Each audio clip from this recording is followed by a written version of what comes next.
Good evening, gentlemen. Today, I, Ambar Preraj, would be talking about one of the most sensitive topics in India, that is the Uniform Civil Code, or in short, UCC. Let us first look at what is Uniform Civil Code. So, Uniform Civil Code proposes to introduce new laws that will replace old laws that are based on scriptures and customs on which religious freedom or community believes, and will introduce new laws that will set a common rule for that will govern every citizen of India. Now, the question arises: if there is any provision in the Indian Constitution which says about the Uniform Civil Code of India, then the answer is yes. There is a provision in the Indian Constitution in the Article 44 which deals with the directive principles of state policy, which says that there is a provision that articulates new laws and that every citizen would be treated equally in the Uniform Civil Code of India, and it would be applied over the other territories of India as well. Now, let us move on to discuss some of the pros of the Uniform Civil Code.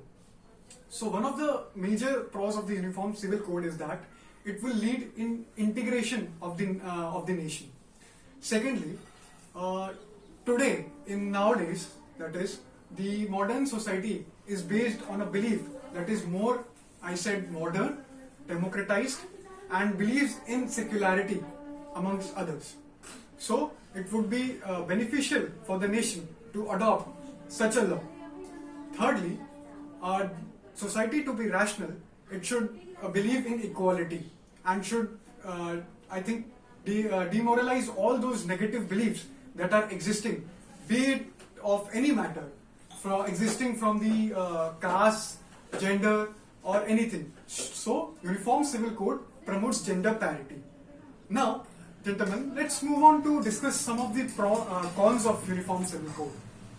So, one of the major cons of Uniform Civil Code is that it is not the right time to introduce such a law, because the majority or the perception is that the minority believes it is an encroachment on their right to religious freedom.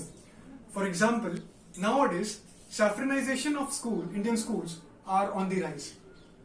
So, if I talk about the Muslim population, then they will feel that it is not right, as their rights are being violated. So, I think it would not be the right time to implement such a law. And secondly, things as such, I think, would be not right to deal with nowadays. So, there will be a day. Now, moving on to conclusion, I would like to say that the essence of Indian democracy is plurality in democracy. So, it must focus on plurality in democracy rather than blanket uniformity in order to India emerge as a flourishing democracy. Thank you.